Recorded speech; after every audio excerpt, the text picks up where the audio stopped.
Wow. There is so much bubbling in my spirit right now. मेरे अंदर बहुत कुछ उमड़ रहा है.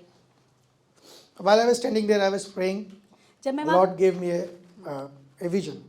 जब मैं वहाँ खड़ा होकर प्रार्थना कर रहा था तो परमेश्वर ने मुझे एक दर्शन दिया. I don't know what we call in this part of country. In Bihar, we called that dhurmus. मुझे नहीं पता यहाँ पे उसको क्या कहते हैं, पर उसको धुरमुस कहते हैं. You know what it is? It's kind of an instrument that people use to, plane the earth before making any construction. That is used to, plane the whole land for the construction. इससे पहले कि construction शुरू हो, एक बड़ा लोहे का एक औजार होता है जिसको दबा कर प्लेन किया जाता है जमीन को. Before making any construction, that is used over that land for many days to make sure that there is no gap, no air left in the land. इससे पहले कि इमारत बनानी शुरू करें, उसको दबा कर पूरी जगह को समतल किया जाता है उस औजार से. And when I was standing there, I was praying, God showed me that. और जब मैं वहाँ खड़ा होकर प्रार्थना करता, परमेश्वर ने मुझे वो औजार दिखाया.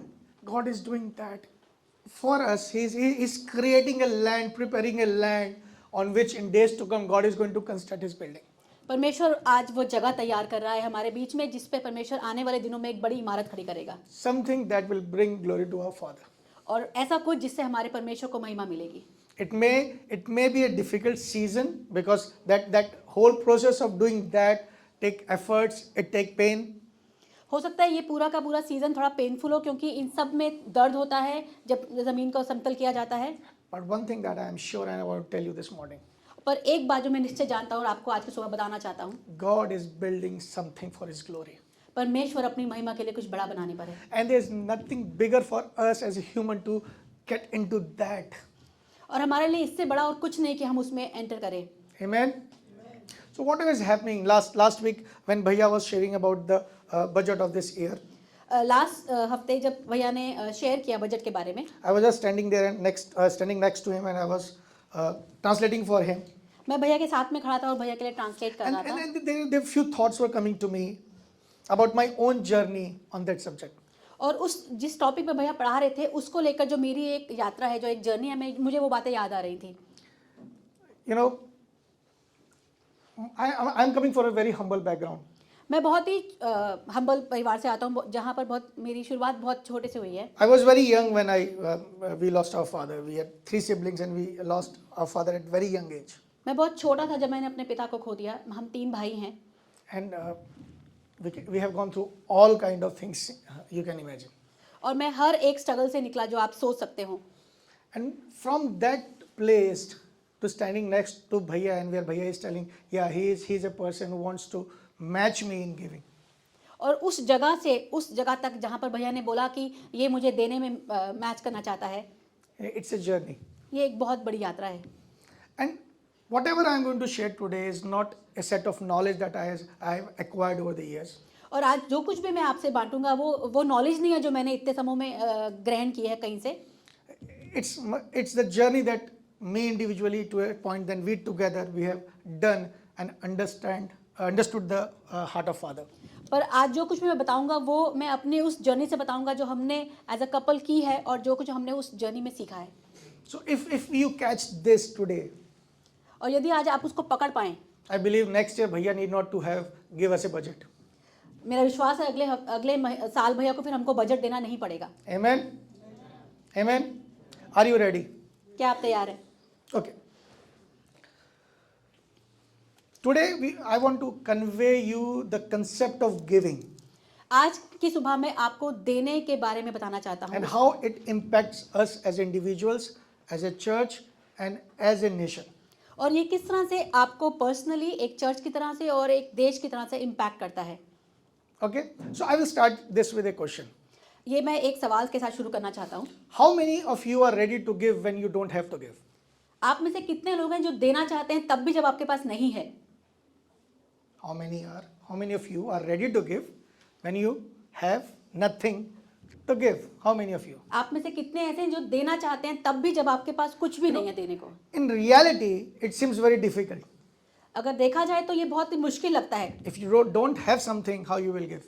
जब आपके पास कुछ है नहीं तो आप कैसे देंगे? Let's say, let me put with an example. Let's say down the lane 3 years we have a church in Dehradun or anywhere. Let's select a good place where you want bhaiya a church in next 3 years. In 2027 you want a church in Dehradun or Shimla or hill station. Let's choose a hill station. Okay sir, Select the city first. एक example से शुरू करते हैं. Nigeria. Amen. Amen. Okay. Let's Nigeria. Then there is a place in Nigeria, and for that we need something. अब समझ लीजिए कि हमारे पास 3 साल के बाद नाइजीरिया में एक In चर्च है. 2027 we are going to establish a church in Nigeria, Upper Room, Nigeria. 2027 में हम नाइजीरिया में अपर रूम चर्च स्थापित करते हैं. And let me raise fund for that today. और मुझे वहाँ के लिए आज फंड रेज करना है. So we need 5 acre land. मान लीजिए हमको 5 एकड़ ज़मीन चाहिए. We need a huge building on it. एक बड़ी सी बिल्डिंग बनानी पड़ेगी. We need a place, a house for the pastor. वहाँ जो पास्टर रहेंगे उनके लिए घर का इंतजाम करना पड़ेगा. We need a place for Bible college. Bible college के लिए जगह चाहिए. We need a place for guest house. Guest house की जगह चाहिए. And we need a bus. और हमें एक बस चाहिए. How many of you are ready to sow for that today? The only person who can give, even when he is not having, is the person who is a Christian, who understands the Father's heart, and who understands the concept of giving. आज सिर्फ वही व्यक्ति दे सकता है जो एक सच्चा मसीह है और जो परमेश्वर के मन को जानता है और जो देने को समझ पाया है. Amen. So everybody who is raising his hands are the person who understands that giving never depends on you or your capacity. आज जितने भी लोगों ने हाथ खड़ा किया वो इस बात को समझते हैं कि देना आप पे और आपके देने की सामर्थ्य पर निर्भर नहीं है.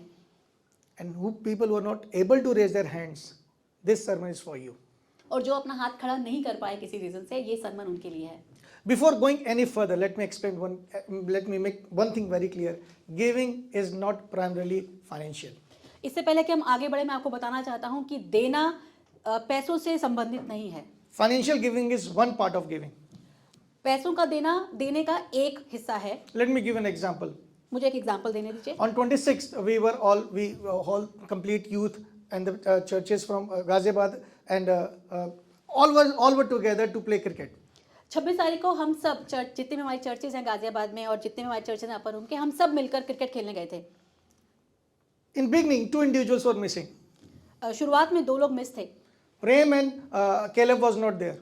प्रेम और कैलब वहाँ पर नहीं थे. Everybody was gathered there to enjoy that day. वहाँ पर सबके सब लोग इकट्ठा हुए थे एंजॉय करने के लिए. But 2 individuals were missing. They were doing something for this thing to happen. पर 2 लोग थे जो ये सब चीज़ें हो पाए आराम से, उसकी अरेंजमेंट में लगे हुए थे. This is also a giving. ये भी एक तरह का देना है. So giving is not primarily financial. Giving देना सिर्फ पैसों के लिए नहीं है. Amen. So with this understanding we will go further. इस अंडरस्टैंडिंग के साथ हम आज के वचन में चलेंगे. We will open 2 Corinthians chapter 9. दूसरा कुरिन्थियों उसका 9वां अध्याय. I want all of you to read from verse 7 to verse 11. Till 12, sorry. From 7 to 12, I want everybody to read this. हर एक जन जैसा मन में ठाने वैसा ही दान करे, ना कुड़ के ना दबाव से, क्योंकि परमेश्वर हर्ष से देने वालों से प्रसन्न रहता है.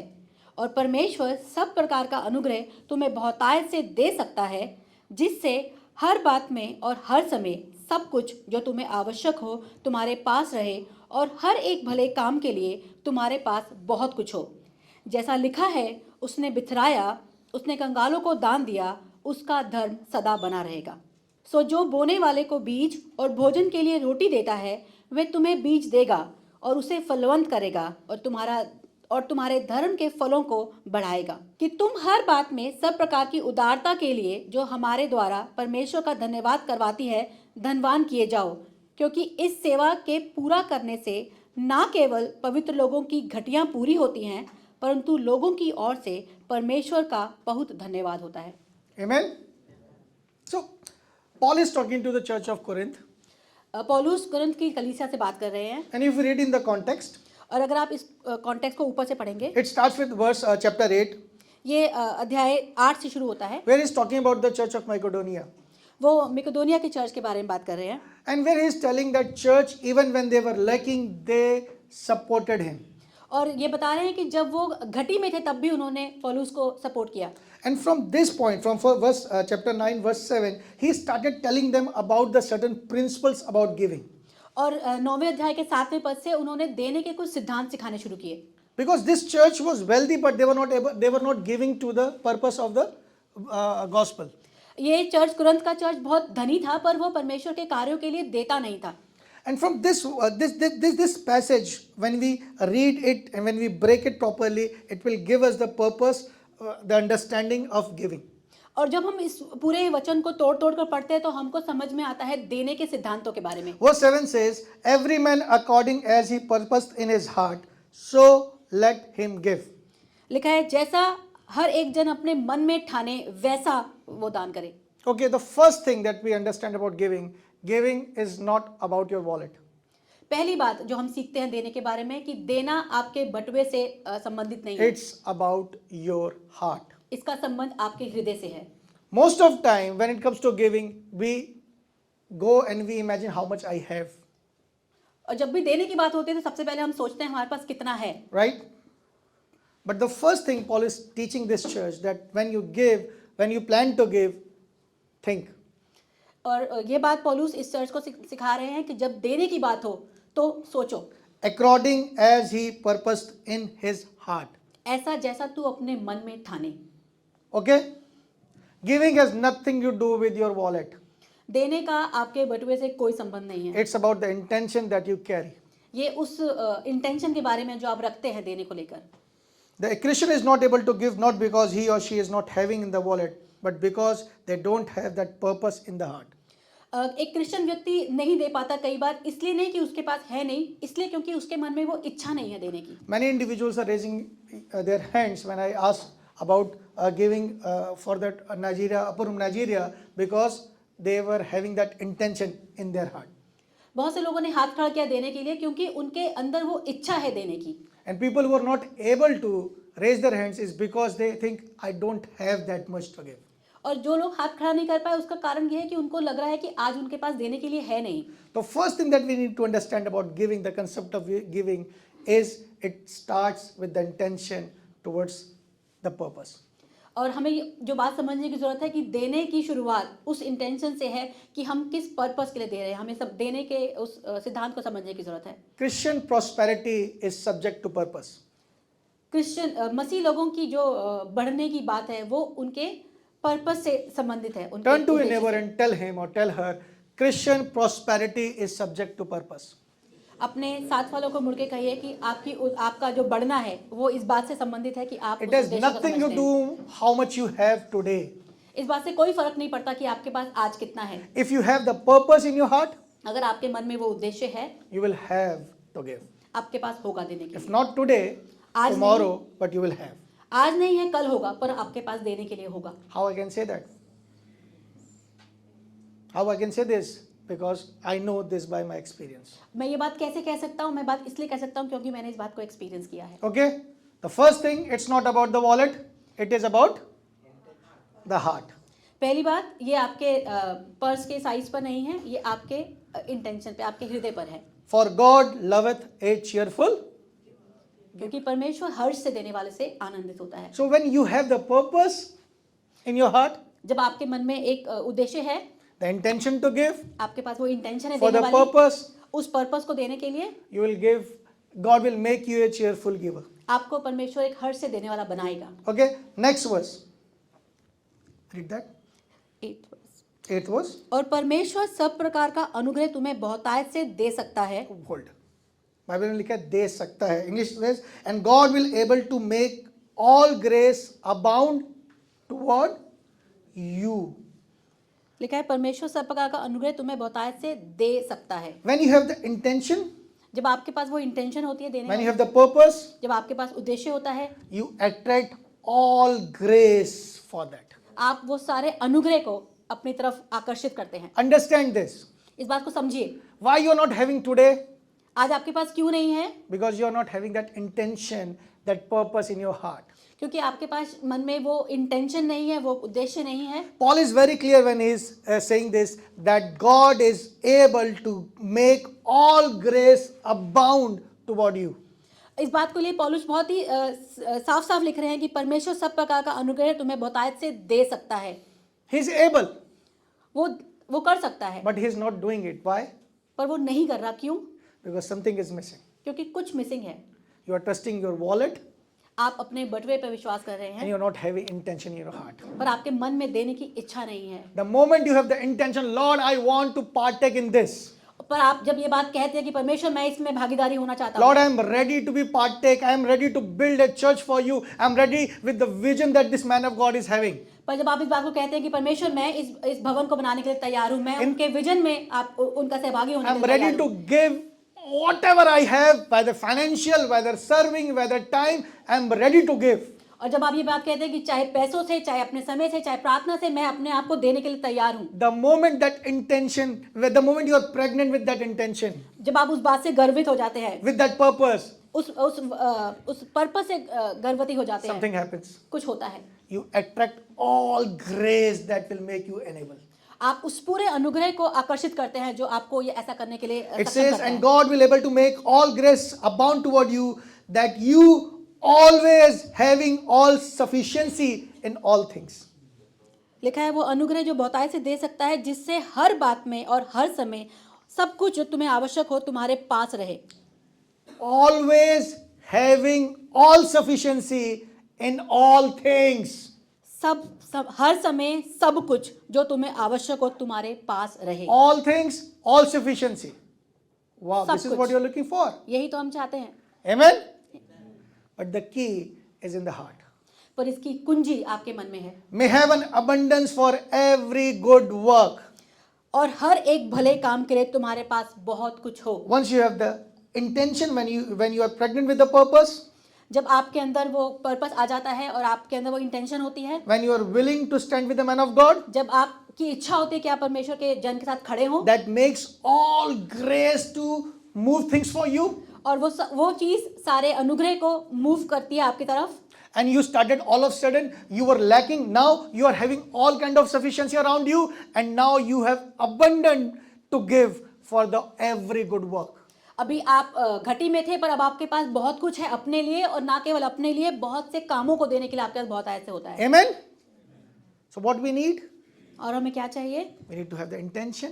हमें वो इच्छा चाहिए, We need to stay in the agreement. हमें उस एग्रीमेंट में रहने की जरूरत है। Okay? Next. Verse 10. Now may he who supplies seed to the sower. सो जो बोने वाले को बीज देता है। Okay? What is this? What this is saying? Now that he ministers seed to the sower. Who is going to give you the seed? कौन है जो आपको बीज देगा? Read that verse in Hindi once. सो जो बोने वाले को बीज और भोजन के लिए रोटी देता है, वह तुम्हें बीज देगा और उसे फलवंत करेगा और तुम्हारे धर्म के फलों को बढ़ाएगा। Once you have the intention, once you have the desire, once you have the agreement, जब आपके पास वो इच्छा होती है, आप उस एग्रीमेंट में होते हो, and when all grace that the grace that enables you to do that, और जब वो सारी अनुग्रह जो आपको ऐसा करने के लिए सक्षम करता है, with that grace God will give you seed. उस अनुग्रह के साथ परमेश्वर आपको बोने के लिए बीज देता है। But the difference why we lack is we don't understand what is seed and what is food. एक बात जो हम नहीं समझ पाते कि बीज क्या है और भोजन क्या है। One thing that I have learned by my mistakes in my Christian life. अपनी मसीह जीवन में अपनी गलतियों से जो एक बात मैंने सीखी है, There are times, I ate the seed instead of sowing it. मैंने कई बार उस बीज को ही खा लिया है, उसको बोने के बजाय। But it is very difficult to differentiate unless until you stay in the alignment with the Holy Spirit. आप इस बात को बहुत ही इसको समझना थोड़ा मुश्किल है। यदि आप होली स्पिरिट के अलाइनमेंट में रहते हैं तो आप इस बात को समझ पाते हैं। Because once money is moving toward you, when you have the abundance, when the prosperity is coming, जब आपके पास बहुत पैसा आता है, जब आप प्रॉस्पर होने लगते हैं, first thing you want to do is to spend that on yourself. पहला काम जो आप करना चाहते हैं, आप चाहते हैं वो पैसा आप अपने आप पे खर्च करें। But Bible is telling something here. पर यहाँ पर परमेश्वर का वचन कुछ कह रहा Once you है, have the intention, जब आपके पास इच्छा हो God will put all grace, and that grace will enable things for you.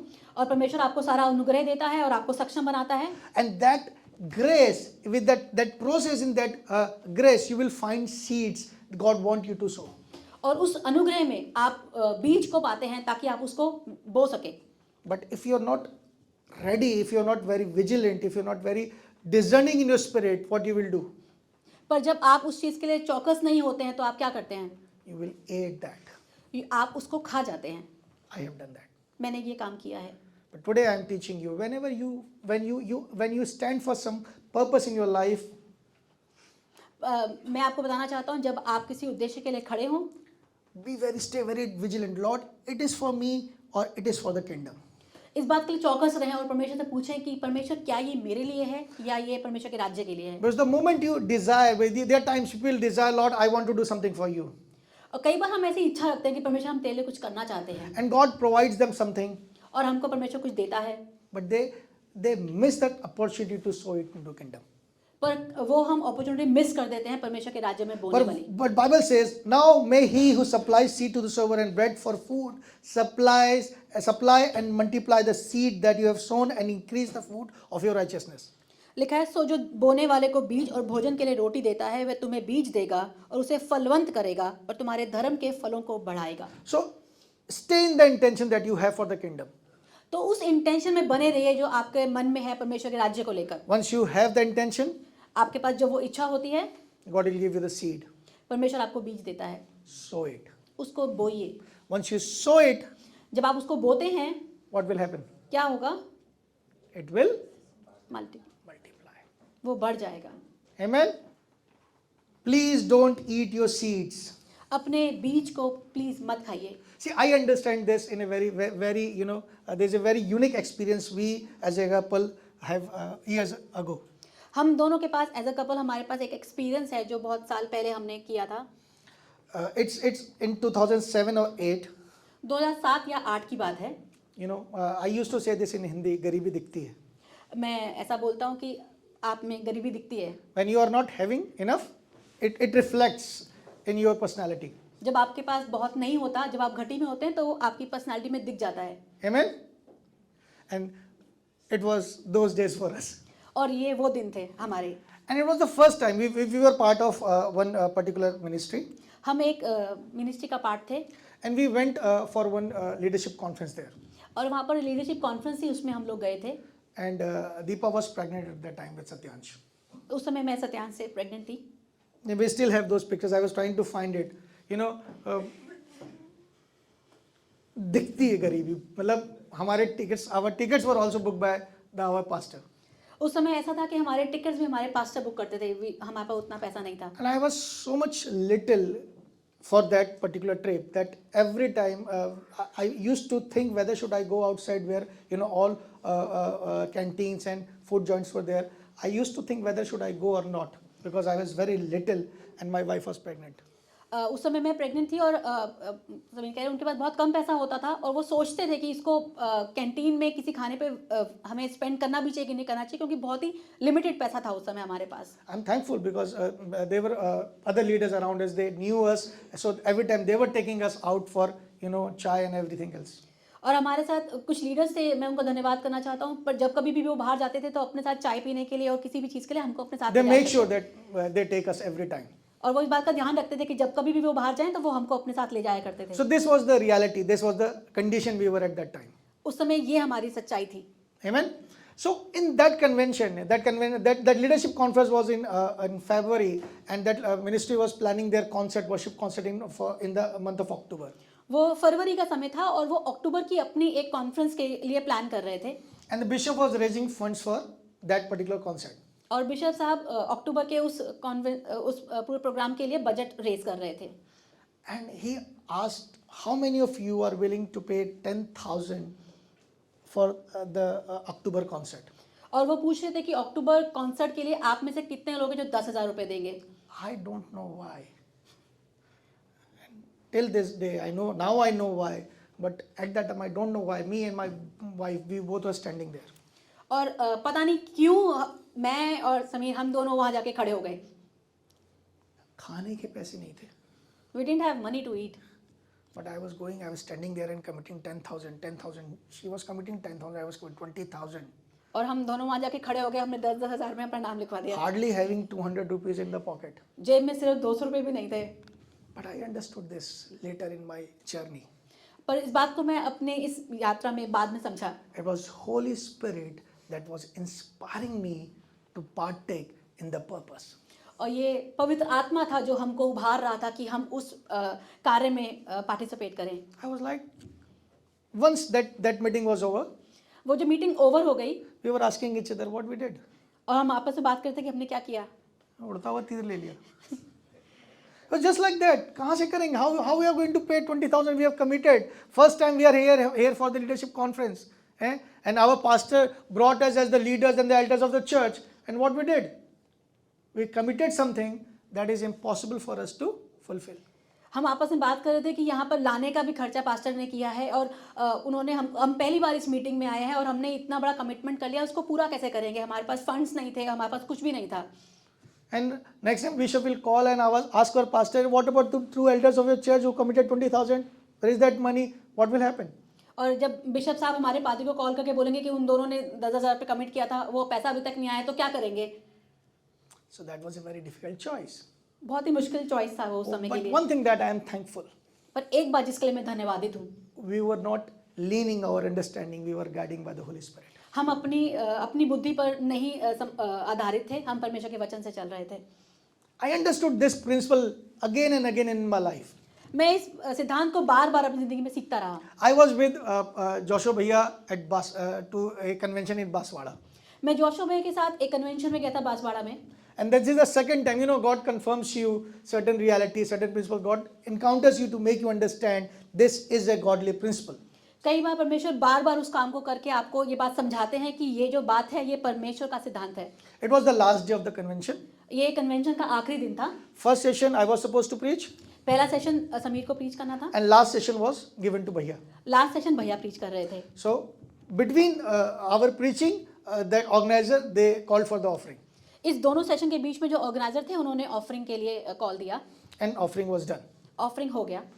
And then when Bhaiya was preaching, Bhaiya again gave a call for the offering.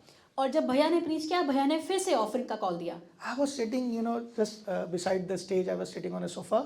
मैं वहीं stage के पास सोफे पे बैठा था Bhaiya, what Bhaiya is doing? और मैं सोचा भैया क्या कर रहे हैं? Offering तो हो चुकी है. Offering is done. And while that process, when Bhaiya gave the call, and I saw a very old person coming with a gullak. And when जब भैया ने ये कॉल दिया तो मैंने देखा एक बहुत ही बूढ़े से अंकल अपने हाथ में वो पिगी बैंक लेकर आ रहे थे। And then another person coming with a gullak. और उसके पीछे पीछे एक और आदमी आया अपना वो पिगी बैंक And I लेकर। was like, what is happening here? और मैं सोचा था ये क्या हो रहा है? If this person brought this money to give in the offering, अगर ये व्यक्ति ये पैसा लेकर आया था ऑफरिंग में देने के लिए, what he was doing when the first offering was there? तो जब पहली ऑफरिंग है तब क्यों नहीं दिया इसने? Right? If that money was, that he brought that money to give for the offering, why he was holding it? अगर वो उस गुल्लक को लेकर ही आया था अपने घर से तो उसने पहली बारी में क्यों नहीं दिया? Right? My question is genuine. And second thing that I was struggling by why Bhaiya is doing this. और दूसरी बात जिससे मैं स्ट्रगल कर रहा था वो ये बात थी कि भैया ऐसा क्यों कर रहे हैं? But that question stayed with me for few months down the lane. वो क्वेश्चन मेरे साथ बहुत महीनों तक मेरे साथ रहा। And one day, Holy Spirit make me understand this. और एक दिन पवित्र आत्मा ने मुझे वो बात समझाई। The conference is which me and my wife committed 20,000 rupees when we were not having even 200 rupees. वो कॉन्फ्रेंस जहाँ पर हम दोनों ने 20,000 रुपये कमिट किए, जहाँ हमारी जेब में 200 रुपये भी नहीं थे। And the scenario that I visited, I saw in Baswada, I derived some understanding out of it. और जो बांसवाड़ा में हुआ उन दोनों बातों से मैंने एक बात को समझा। There's a ceiling that God wants you to break. हमारे एक सर पे एक छत होती है जिसको परमेश्वर चाहता है कि हम तोड़े। Last Sunday, Bhaiya was talking about open heavens. Last Sunday भैया बता रहे थे खुले स्वर्ग के बारे में। And that heaven is there, you want to open it, you want to make a heaven above you open, you want to open it, you have to give something that is not possible for you. अगर आप चाहते हैं कि वो स्वर्ग आप पे खुल जाए, उसके लिए आपको कुछ ऐसा करना पड़ता है, कुछ ऐसा देना होता है जो आपकी सामर्थ्य से बाहर हो।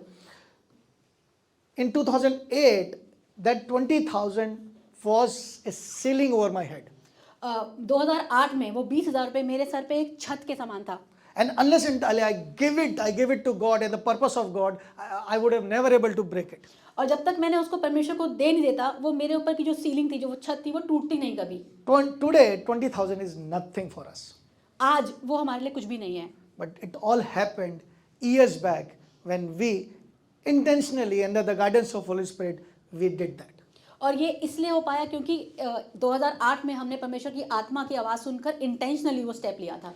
I received 20,000 from somehow that 20,000 was with me before the October convention or the worship concert, but we gave it, not we consumed it.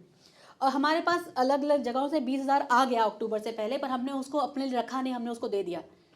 And that is you need to understand. The moment you have intention, God will provide you something. God will bring you to a place where you will commit something that is very difficult for you.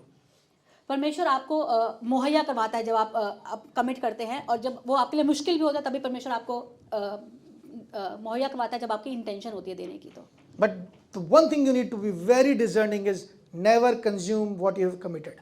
पर एक बात जो हमें बहुत ध्यान रखने की जरूरत है, जो आपने देना है उसको आप अपने ऊपर खत्म ना कर लें। Last Sunday we committed a amount last Sunday हमने एक अमाउंट कमिट किया and we said one thing, we will give it first before we do anything else. और हमने आपस में ये बात किया कि हमारे पास अगर वो अमाउंट आएगा तो पहले हम देंगे, उसके बाद हम अपने लिए कुछ सोचेंगे। When Bhaiya and all of you have came to our place for the carol singing, जब आप लोग हमारे घर पे कैरल सिंगिंग के लिए आए थे, Bhaiya prayed for new house. भैया ने नए घर के लिए प्रार्थना की थी। You all were there with us. आप सब वहाँ हमारे साथ थे। And the first thing we were saying, oh no, now the new house is not our priority. पर अब हमने बात की और हमने कहा कि वो नया घर हमारी प्रायोरिटी नहीं है। Now whatever we have committed is our priority. पर अब जो हमने कमिट किया है उसको पूरा करना हमारी प्रायोरिटी है। Because I don't know whatever is coming to me, which one is the seed and which one is the fruit. क्योंकि मुझे नहीं पता जो मेरे पास आ रहा है उसमें से बीज कौन सा है और रोटी कौन सी है। So what I will do as a wise person, और एक बुद्धिमान व्यक्ति के तरीके से मैं what क्या we करूँ, will do as a wise couple, और हम एक समझदार दंपत्ति की तरह क्या we are करेंगे, not going to eat the seed. हम उस बीज को नहीं खाएंगे। We will give what belongs to God, whatever we have intended for God. और हम पहले वो देंगे जो परमेश्वर का है। And then I know one thing for sure. उसके बाद मुझे एक बात कंफर्म पता है, I am going to have my house this year. मेरे पास मेरा अपना घर होगा। Amen? आमीन। The third point, 11th verse. While you are enriched in everything, कि तुम हर बात में सब प्रकार की उदारता के लिए, in everything for all liberality, उदारता के लिए, सब प्रकार की उदारता के लिए, which causes thanksgiving through us to God. जो हमारे द्वारा परमेश्वर का धन्यवाद करवाती है। When you follow these steps, जब आप इन स्टेप्स को फॉलो करेंगे, you will be enriched. आप एनरिच हो जाएंगे। Turn to your neighbor अपने पड़ोसी की तरफ घूमिए। and you will be enriched. You will have everything that you are asking for. आपके पास वो हर चीज होगी जिसके लिए आप प्रार्थना कर रहे हैं। Why I am so confident I am going to have my house this year? मैं इतना कॉन्फिडेंट क्यों हूँ कि मेरे पास इस साल अपना घर होगा? Because when I was preparing this sermon, God was talking to me. जब मैं ये सरमन प्रिपेयर कर रहा था तो परमेश्वर का आत्मा मुझसे बात कर रहा था, And I understood one thing. और मैं एक बात को समझ गया, If I sow the seed, अगर मैं बीज बोऊंगा God will give the fruit. परमेश्वर उसका फल। Amen? Amen. But Bible says here one thing, you will be enriched, but you will enrich for what? परमेश्वर आपको देगा, पर किस चीज के लिए देगा? Read that verse again. उस वचन को दोबारा से पढ़िए। While you are enriched in everything, आप हर प्रकार में किस बात के लिए उदार हो जाएंगे? there's a no full stop there. वहाँ पे कोई वो स्टेटमेंट खत्म नहीं हो रहा। It said for all liberality. हर प्रकार की उदारता के लिए। So more you are, more you have, आपके पास जितना होगा you should give more. उतना आपको ज्यादा देने की Because your richness, you becoming rich has a purpose. आपका अमीर होने का एक उद्देश्य है। Amen? See, there are two ways you can read this verse. आप दो तरीके से इस वचन को पढ़ सकते हैं। One thing is that once you are rich, be liberal and generous. जब आप अमीर हो जाएं तो उदार हो जाइए। This is one way to interpret this. ये एक तरीका है समझने Right? का। The other way you can interpret this verse or understand this verse, because you want to be liberal, because you want to generous, God will make you rich. और क्योंकि आप उदार होना चाहते हैं, परमेश्वर आपको अमीर बना देगा। Amen? It's up to you how you read this verse. आपके ऊपर आप इसको कैसा पढ़ते हैं। But what I have understood, पर जो मैं इस बात को समझा हूँ, because I want to be liberal, क्योंकि मैं उदार होना चाहता because I हूँ, want to be generous, क्योंकि मैं चाहता हूँ कि मैं उदारता से दूं, God will make me rich. परमेश्वर मुझे अमीर बनाएगा। Amen? Verse 12. 12वां पद, क्योंकि इस सेवा के पूरे करने से न केवल पवित्र लोगों की घटियां पूरी होती हैं, परंतु लोगों की ओर से परमेश्वर का बहुत धन्यवाद होता है। Okay? For the administration of this service not only supplies the need of the saints, but also is abounding through many thanksgiving unto God. That the ultimate purpose of our being rich. जो हमारे अमीर होने का एकमात्र उद्देश्य वो है पिता की महिमा. पिता की महिमा हो. Okay? If that purpose is there, I'm going to partake in the kingdom.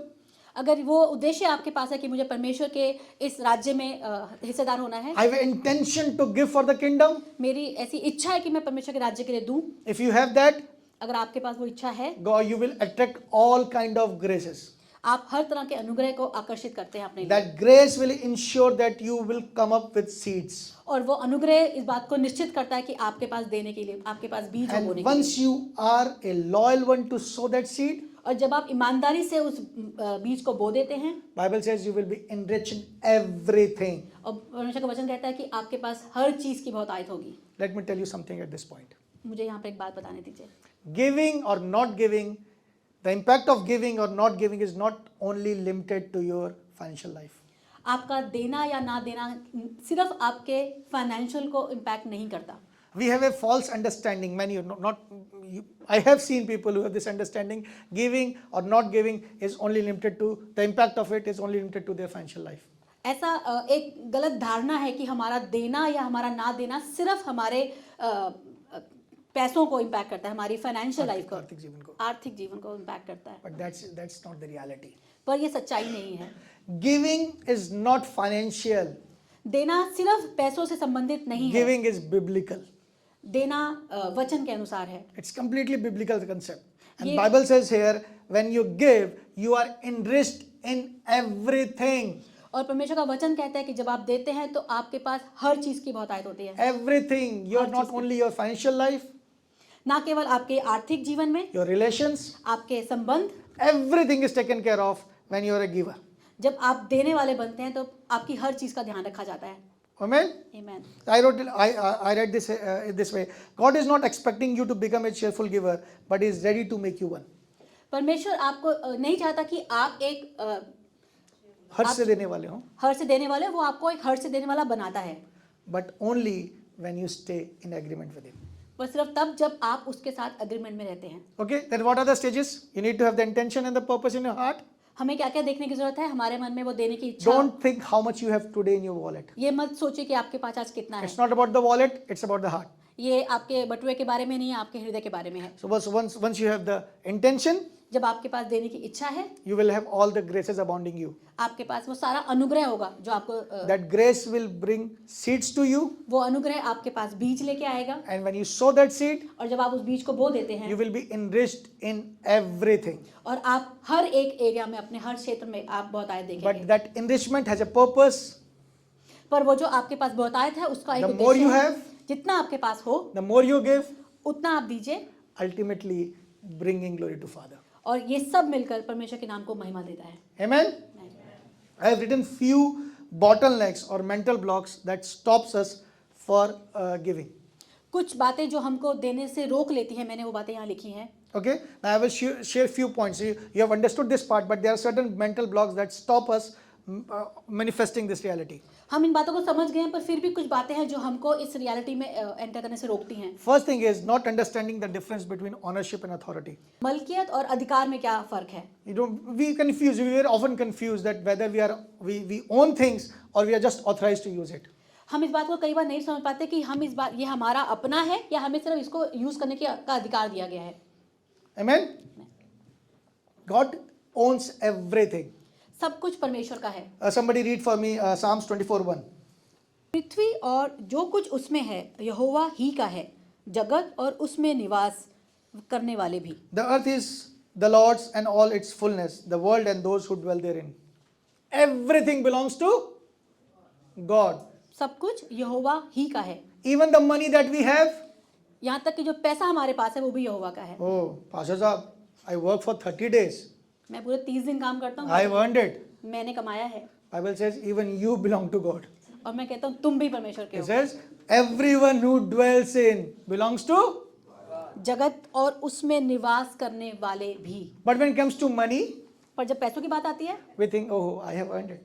हमें लगता है मैंने कमाया है। And the moment we think that we own that money और जब हम सोचते हैं कि वो वो पैसा हमारा है, is the moment we start drifting from the purpose. और वो समय होता है जब हम उद्देश्य से खिसकने लगते हैं। If something belongs to somebody else and I understand it belongs to, let me give an example. Last year when we went to Goa, we took Bhaiya's car. मुझे एक एग्जांपल देने दीजिए। लास्ट टाइम हम जब गोवा गए थे, हम भैया की कार लेकर गए थे। Okay, Bhaiya knows this and many people know. When I drive my car, I drive I never think there's a gadda or something like that. जब मैं अपनी गाड़ी चलाता हूँ तो मैं बिल्कुल ध्यान नहीं देता कि बीच में सड़क कैसी है। I drive, वो बन मैं जाएगा। चलाता हूँ, निकल जाएगा। ठीक है, बनवा लेंगे। That's my mindset. But when we took Bhaiya's car, पर जब हमने भैया की गाड़ी ली, oh, I was driving like, oh Lord, make sure as it is going, I should bring it back as it was. मैं इस बात का ध्यान रख रहा था कि जैसे हम भैया की गाड़ी लेकर गए हैं, बिल्कुल साफ सुथरी वैसी गाड़ी वापस। Other than me, Pastor Gurjit was in the car. मेरे अलावा पास्टर गुरजीत भी गाड़ी He was में also थे। driving. वो भी ड्राइव कर रहे थे। Before going to sleep, I make sure Gurjit तरीके से. इससे पहले कि I used to go to sleep, I used to tell He was be very careful, answerable for the car to Bhaiya. क्योंकि मैं उस कार के लिए भैया को जवाबदेही हूँ। Right? How many of you say I was right in my approach? कितने लोगों को लगता है मेरा ये अप्रोच ठीक था? So you need to stay like that when it comes to money towards God. आपको पैसों के साथ भी वैसे ही रहने की जरूरत है, क्योंकि पैसा परमेश्वर का है, It's not yours. ये आपका नहीं है, It's not yours. आपका नहीं है। God owns everything. परमेश्वर हर चीज का मालिक है। And when you stay in the purpose of the honor, और जब आप देने वाले जो ओनर है, जो मालिक है, उसके उद्देश्य में रहते हैं, then He blesses you more. तो वो आपको और देता है। And if you drift away from the purpose, और जब आप उद्देश्य से थोड़ा खिसक जाते हैं, you misunderstand the authority and the ownership, आप ये बात नहीं समझ पाते कि आपका नहीं है, आप पे अधिकार है, आपको उस पे, then God will give it to someone else who understand it. तब परमेश्वर वो उसको देता है जो इस बात को समझता है। So first thing, I have seen many people who, when they came church, and whatever I am telling you today, I have learned these things by my mistakes. और जो कुछ भी मैं आपको बता रहा हूँ, ये सब बातें मैंने गलतियाँ करके सीखी हैं। I have understand one thing, Lord, I am just a steward to the money that you are giving me. मैं एक बात को समझ गया हूँ कि परमेश्वर जो भी पैसा तू मुझे देता है, मैं सिर्फ उसका भंडारी हूँ। I will give an example. Something very classic happened few days back. कुछ दिन पहले बहुत मजेदार बात हुई। We were at one day we planned let's eat something out. I was also working, she was also working. मैंने कुछ बाहर से ऑर्डर करते हैं। कुछ दिन पहले हम लोग दोनों थोड़ा सा थके हुए थे और हमने बोला कि चलो कुछ बाहर से ऑर्डर करते हैं। So I gave my phone to Satyansh. मैंने अपना फोन सत्यांश को दिया And I called him, call the Shama Biryani and order these things. और मैंने सत्यांश को बोला कि तुम शमा बिरयानी पे कॉल करके ये चीज़ें मंगवा लो। And Satyansh, when he was calling that guy, he called and speaker phone was on. Satyansh ने कॉल किया और स्पीकर फोन पे था वो call. Who was calling? Call कौन कर रहा था? Satyansh. But phone belongs to पर फोन किसका था? me. मेरा। The person responded, हाँ भाई साहब बोलिए. और वहाँ से जो शमा बिरयानी जिसने फ़ोन उठाया, उसने फ़ोन उठाते बोला हाँ भाई साहब बोलिए।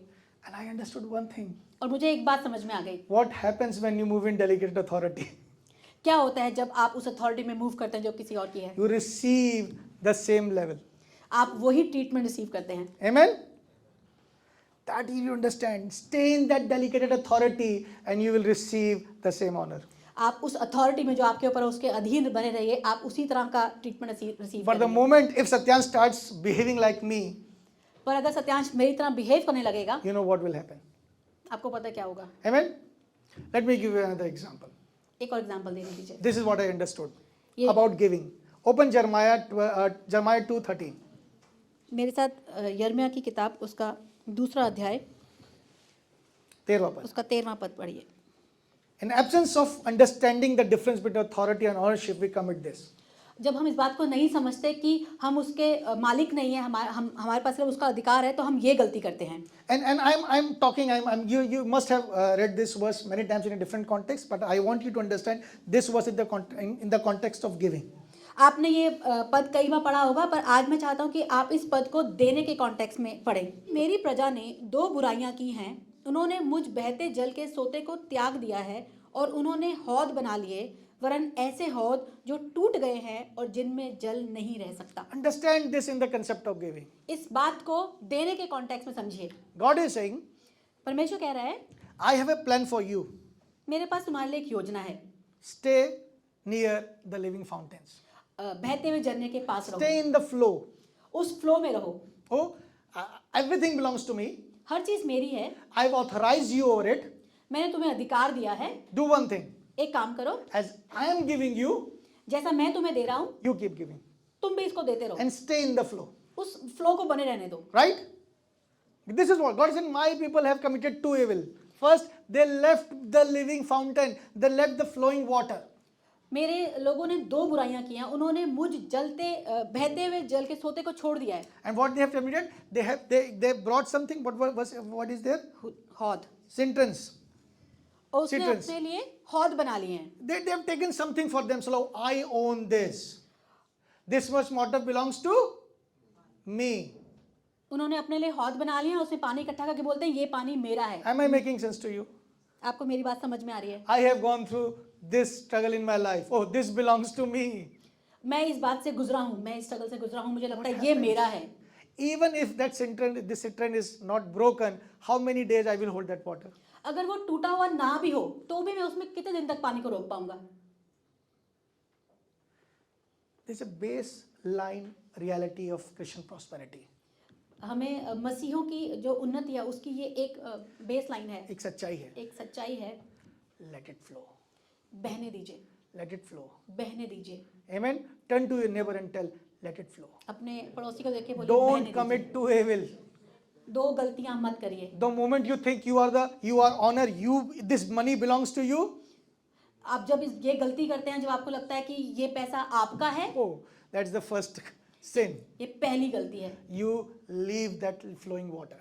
आप उस बहते जल के सोते को छोड़ देते And हैं। you take something, oh, this salary belongs to me. और जब आपको लगता है ये तनख्वाह मेरी है, This payment belongs to me. ये जो पैसा आ रहा है ये मेरा है, In few days, either that vessel will be broken or that money, that collection, that all will be vanished.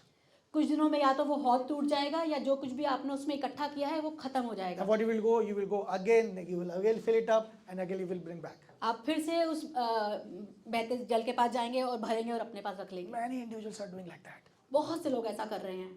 Many are doing. What they are doing, they are working on, okay, this time I'm going to, have a bigger vessel this time. इस बार मैं थोड़ा सा और बड़ा बर्तन लेके जाऊंगा And the bigger one. और थोड़ा सा और बड़ा बर्तन, But I will keep that all with me. पर ये सब कुछ मैं रखूंगा अपने पास ही। Understand one thing, the person who is living by the water, you will never beat him in the prosperity.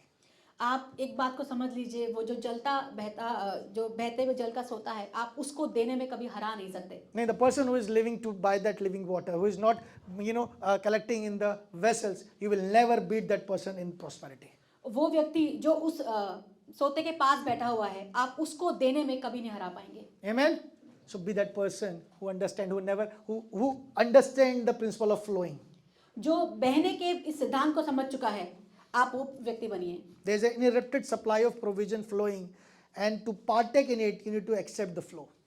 अगर आप उस फ्लो में जो बह रहा है उसमें अगर आप पार्टे करना चाहते हैं, उसमें हिस्सेदारी करना चाहते हैं, तो आपको उस कॉन्सेप्ट को समझने की जरूरत है, उस फ्लो को बने रहने देने की जरूरत है। As you receive, जैसा आप पाते हैं let it give. Give further. वैसे ही आगे दे दीजिए। The moment you hold it is the moment you lose it. और जब आप उसको अपने पास रोकने की कोशिश करते हैं, आप उसको खो देते हैं। Amen. How many of you know there is a game called flush in cards? Cards में एक गेम होता है फ्लश, कितने लोगों को पता है? You have to make a certain sequence. आपको एक नंबर का सीक्वेंस बनाना होता है। Okay, what happens in them, that the card is distributed among each one of us. Let's say if we are playing that the cards are distributed among each of us, and whatever is my need, it may be with any one of you. उसमें ऐसा होता है कि वो जो cards हैं वो सब में बांटते जाते हैं। हो सकता है जो मुझे चाहिए कार्ड वो किसी और के पास हो। But I will only receive what I am looking for to complete my sequence. But I must pass card to another one who is sitting next to me. वो सीक्वेंस पूरा करने के लिए करना क्या पड़ता है? मुझे अपने कार्ड को आगे पास करने की जरूरत होती है। So each one is passing a card, and in that process, a point comes when my sequence is complete. और वही जो हम एक दूसरे को अपने कार्ड पास करते रहते हैं, उसी पूरे प्रोसेस में हो सकता है कि मुझे वो कार्ड मिल जाए जिससे मेरा सीक्वेंस पूरा होता हो। This is a biblical reality. Each one is holding the key for each one's prosperity. और यही हमारी सच्चाई है। हमारे पास किसी और की प्रॉस्पेरिटी की कुंजी है। Let it flow. जब आप उसको जाने दीजिए। Let it flow. There are so many people who have blessed me. बहुत से लोग हैं जिन्होंने हमें ब्लेस किया Now we are doing the same to the downline. और वो हम अब आगे कर रहे हैं. I understood this by one book written by Kenneth Hagin, Kenneth Hagin की लिखी एक किताब है जिससे मैंने इस बात को सीखा. Biblical Keys to Prosperity. Prosperity की कुंजियां. And he illustrates a very good example. He gave an example of his own life. उन्होंने अपनी जिंदगी का एक एग्जाम्पल वहाँ पे दिया. He mentions then there was a season when he was a pastor somewhere, उन्होंने बताया कि एक समय की बात है जब वो कहीं पर पादरी थे. and it was the Christian time, Christmas time था. and he was very little money for the Christmas for his family, उनके पास बहुत लिमिटेड पैसा था अपने क्रिसमस सेलिब्रेशन के लिए. around $25. $25 के करीब पैसा था. But back in 70s, $25 was a good amount. 1970 की बात है. उस समय $25 अच्छा अमाउंट था.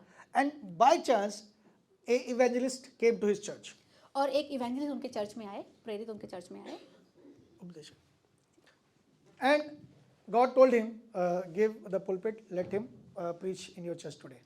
और पवित्र आत्मा ने उन्हें कहा कि पुलपिट उनको दे दो और उनको प्रचार करने दो आज. So he allowed that person preached, and it was standard to give $5 or something to the preacher who used to come. That was the standard of that church. और ये वहाँ का एक स्टैंडर्ड नियम था कि जो कोई भी प्रीच करने आता था उनको $5 दे देते थे वो. So when that evangelist is over with the preaching and everything, और जब उन्होंने अपना प्रीचिंग खत्म कर दिया, Holy Spirit told Pastor Kenneth to give him $10 other than the $5. और पवित्र आत्मा ने पास्टर केनेथ को बोला कि आप उनको $5 जो आपने दिए उसके अलावा $10 और दे दो. And he was studying in his heart. और वो स्ट्रगल करने लगे अपने मन में. He wrote this in the book. He said there was a struggle between my heart and my head. और उन्होंने किताब में लिखा कि मेरे दिल में और मेरे दिमाग में एक जंग चल रही थी. He said, Lord, you know this is Christian time. This is Christmas time. उन्होंने कहा कि परमेश्वर आप जानते हो ये क्रिसमस का टाइम है. I need every penny of it. मुझे अपने पैसों का एक एक पेनी चाहिए. And you're asking me to give him more than what we used to. और आप मुझे कह रहे हो कि इस समय पे मैं जितना उनको देते हैं उससे भी ज़्यादा बढ़ के दे दूँ. But you know, we all of, even there are days we have struggle in our heart, but at last we obey. कई बार हमने भी ऐसा देखा है, हम अपने मन में स्ट्रगल करते हैं पर फाइनली हम करते हैं जो परमेश्वर कहता So है. other than $5, he gave him surplus $10 to that evangelist. तो उन्होंने भी वैसा किया. उन्होंने $5 दिए जो वो देते थे, उसके अलावा $10 एक्स्ट्रा उन्होंने उनको दिए. And while this all is this process is completed, और जब ये पूरा कार्यक्रम खत्म हो गया, he listened to the mother-in-law of that evangelist. She was talking to someone else. He said, "This church has blessed my son-in-law. Now he has enough to celebrate Christmas." और वो जो इवेंजलिस्ट आए थे उनकी मदर इन लॉ किसी से बात कर रही थी. उन्होंने बोला कि इन्होंने मेरे दामाद को इतना पैसा दिया है कि अब हम अपना क्रिसमस अच्छे से सेलिब्रेट कर पाएंगे. So when Pastor Kenneth Hagin heard this, और जब पास्टर केनेथ हैगिन ने भी इस बात को सुना, he was blessed in his heart. और वो अपने मन में बहुत आशीषित हुए. He was happy, "Oh Lord, thank you. I obeyed the Holy Spirit." वो इस बात से खुश हुए कि धन्यवाद परमेश्वर कि मैंने आपकी आत्मा की आवाज़ को सुना. And the moment this conversation was going in his mind, और जब ये बात वो अपने आप से कर रहे थे, Holy Spirit make him to saw a person who was sitting in the last bench in his church. और तब पवित्र आत्मा ने उनको एक व्यक्ति दिखाया जो कि लास्ट रो में बैठा हुआ था. He said, Holy Spirit told, he is a man of God, he is a pastor. और पवित्र आत्मा ने कहा वो जो सबसे पीछे व्यक्ति बैठा है वो परमेश्वर का जन है. He is on the way, he is going to some place to give a sample preaching, and they will hire him, but I want you to give whatever is left with you. I want you to give that money to that guy. और पवित्र आत्मा ने बताया कि ये किसी जगह पर आज प्रीचिंग करने जा रहे हैं और उनको वो उसके बेसिस पर हायर करेंगे, पर मैं चाहता हूँ कि जो तुम्हारे पास बच गया है वो सारा पैसा तुम उस पादरी को दे दो. And now there was a struggle in his heart again. अब फिर से एक जंग शुरू हो गई अंदर. I was having this much. मेरे पास इतना था. You make me to give halfway to that evangelist. उसमें से आधे से ज़्यादा आपने मुझे उनको देने के लिए बोल दिया. Now you are asking me to give whatever is left, $12-13, whatever is there, you want me to give to this man of God. अब जो बच गया है आप मुझे कह रहे हैं कि वो मैं इन पादरी को दे दूं. I also need to celebrate Christmas with my family. मुझे भी क्रिसमस अपने परिवार के साथ सेलिब्रेट करना है. He was struggling. He wrote this in this book. I struggled for a few moments, then I obeyed. और उन्होंने इस बात को किताब में लिखा कि मैंने कुछ समय तक इस बात पे स्ट्रगल किया पर फाइनली मैंने आज्ञा मानी और दे दिया. So he went to that man of God. वो उस व्यक्ति के पास गए And he shook his hand. और उन्होंने उनसे हाथ मिलाया. And he gave whatever Lord instructed him to give. और जो भी पवित्र आत्मा ने उनको देने के लिए कहा था उन्होंने उनको दे दिया. That man of God told him his part of story. फिर जो वो पादरी थे उन्होंने अपनी कहानी इनको सुनाई. He said, I'm supposed to go to a place to preach there, and they are looking for a pastor, and I'm going to preach there and to find whether they will hire me as a pastor or not. उन्होंने बताया कि मैं कहीं जा रहा हूँ और उन्होंने मुझे वहाँ पर बुलाया है और मैं वहाँ प्रचार करूँगा और वो मुझे पादरी करके शायद हायर करें. But I was not having enough money to reach there.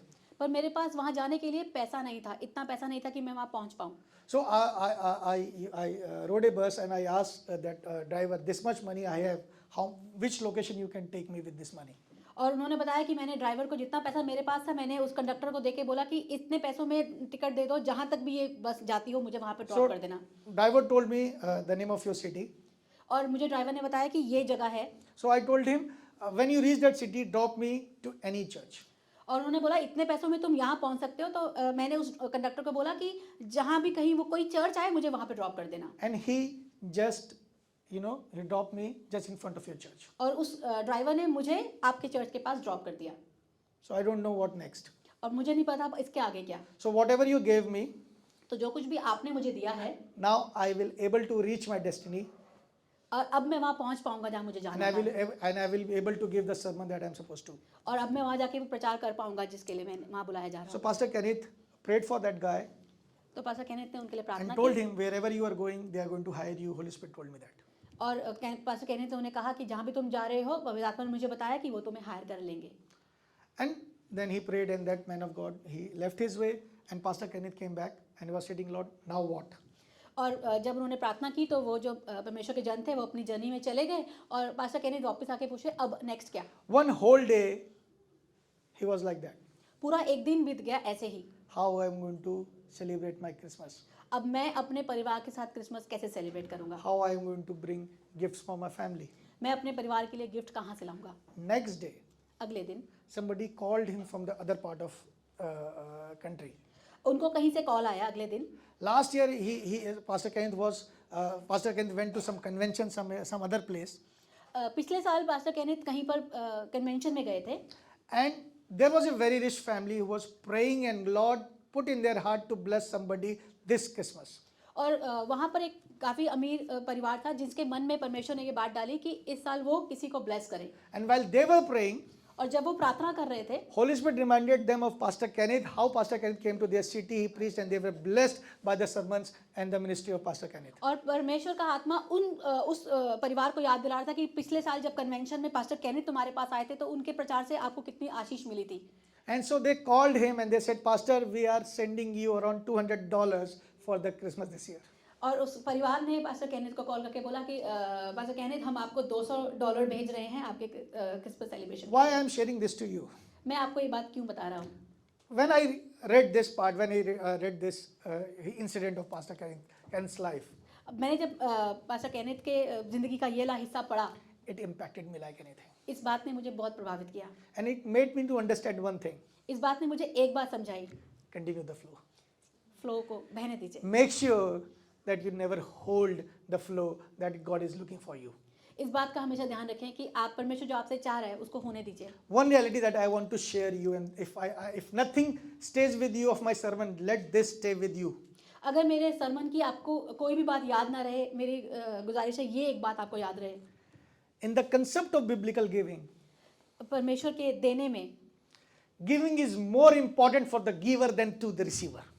देना देने वाले के लिए ज़्यादा इंपॉर्टेंट है बजाय उसके कि जिसको आप दे रहे हैं. Understand this. इस बात को समझिए. When you give something for the Lord, जब आप परमेश्वर को कुछ देते हैं it is more important for you than to the person who is receiving it.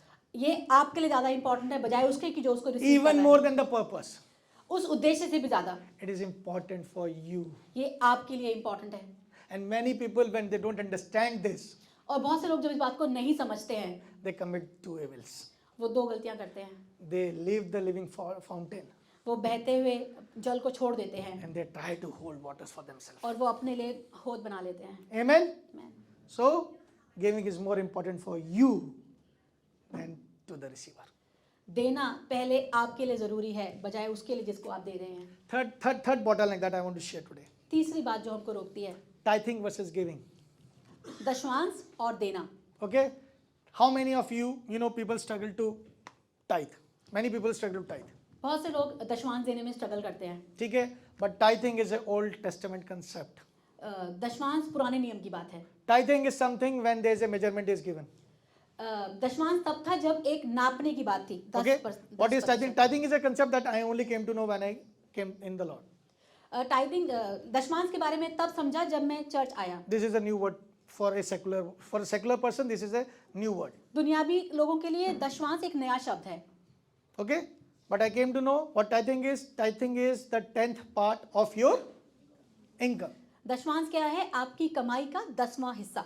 But in New Testament, if you are a partaker of the new covenant, there is no tithing for you. नए नियम में आपके लिए दशमांश नहीं है। In New Testament, you have to give.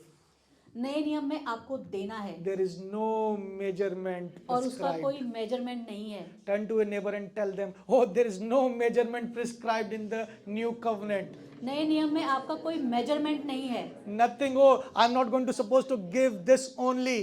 सिर्फ दशमांश ही नहीं देना है।